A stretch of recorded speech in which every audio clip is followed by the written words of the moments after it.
You've been wanting to create for so long, but there was this one main issue. No ideas, something was just not there, so the procrastination would take you over and nothing would basically happen. So I was in a similar situation this month. I really wanted to improve my filmmaking and storytelling, but the idea that it had to be something crazy big and crazy great was quite overwhelming, so it was hard to start. And that's why this past month I decided to try to do this little challenge, where I would force myself to write, film and edit a short film in one day. So here is how it went and what important things I learned during the process.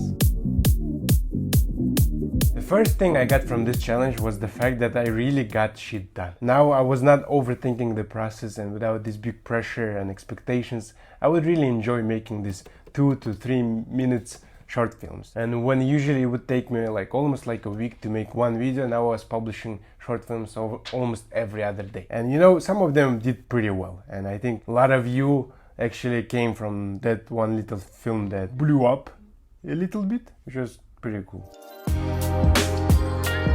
Second, and maybe one of the most important things I learned during this challenge, was the ability to notice things. Because when you're forced to do it, you just start observing the little things. Things that bother you, ideas that inspire you, or just something that makes you feel something. Then what I would usually do, I would take that simple idea and construct some little things around it. So in the end, I would have this little script ready for me just to figure out the shots and everything. Because unfortunately I had the jack input on my camera broken, I couldn't really use the on-camera mic, so that's why I had to improvise, and all my films were narrated. Because sometimes you gotta create with what you have, and I really like that idea. Not limiting yourself on the crazy equipment and gear and just saying that I can only create great stuff if I have that and that.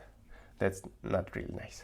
Then when I had this script ready with all these ideas around it, then would come the most exciting part, when I would kind of brainstorm what kind of shots or kind of little nice visual nuggets I would want to have in that particular film, or just some kind of fun techniques and all that I would like to implement. And I would usually get my inspiration from other films that I watched, or just from other videos and from libraries like Eye Candy and all that. Then I would obviously film everything. Usually it would take less than one day, but sometimes I would use the footage from several days, and sometimes I would use some footage from my B-roll bank that I have from the projects that I shot in the past.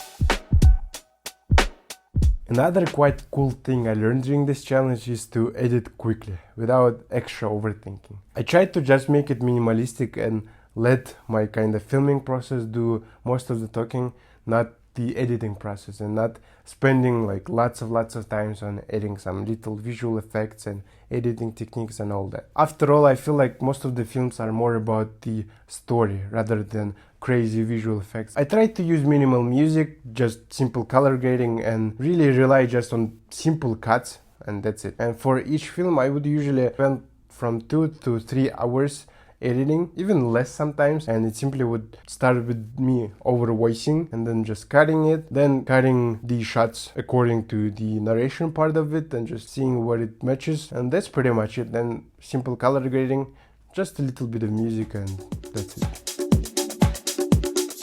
Another quite useful skill that I learned during this challenge is to think and come up with ideas way faster while filming. Because I didn't have a rigid structure, I would be basically walking around my room and just searching for these little possibilities of filming. It would be something like, okay, I have this frisbee. What if I would be throwing it around while the camera pans slowly to me? Or for example, what if we do a documentary style tracking shot of my back while we are walking outside? So I asked my sister to do that. Or even the shot that I got just here. It was a sunset time, and I saw that there was this beautiful rays of sun forming a little spot on the wall, and I was like, okay, I gotta get that. And somehow shot meshed the idea of the video, so it was pretty cool as well. Lots of moments like that, and I feel like this ability to recognize and execute quickly is a really useful one, and I think I had a chance to improve that during this challenge. And the last thing that I think I got better at is making these films personal. Because I was forced to come up with something quickly, it would be something that was on surface for me. Things that bothered me at the moment, things that I really cared about. Sometimes it could be some just general things, sometimes it could be things that happened to me the day before, or sometimes it could be things that overall bothered me. It kind of even had a therapeutic effect, because It was kind of like a diary, because I was letting these thoughts out and just expressing them in some way or another, and I think it always helps to release the tension in a way. So I was quite grateful for that experience as well. And I also learned that when you're trying to make something personal, which is not bad, it's gonna be okay, and you should be able to accept the fact that sometimes you're gonna be really insecure and a bit worried, nervous to publish that material, because you know it's personal for you. And I think that's kind of good indicator that something is personal. I think I felt that with quite a lot of films, and it was a great learning experience as well, because I feel like if I want to continue making great pieces of work, a lot of them, they have to be personal, something that really means something to me. In a way, when you're trying to make something personal, there's a higher chance that it's going to resonate with other people, which can be not always intuitive, but that's the way it is, because a lot of people might be feeling the same things as you do now. So this was a little story about how I challenged myself to learn to notice. And I feel like if you also want to improve your filmmaking, this little challenge is a great place to start, because you're gonna learn a lot of great things, and eventually you're gonna have films made. So you're kind of killing two birds with one stone. I think there's a saying like that, hopefully. Especially now in summer, or in general, if you feel like you have some free time, it can be great for you. Try to tell stories, express yourself, experiment, and just overall enjoy the process. And if you do follow this challenge, you can kind of tag me on Instagram or just share it with me there, and I would be quite excited to see your films. So good luck on your future endeavors and on your filmmaking journey, or whatever journey you have. Good luck, peace. It was Ilim. Thanks for watching.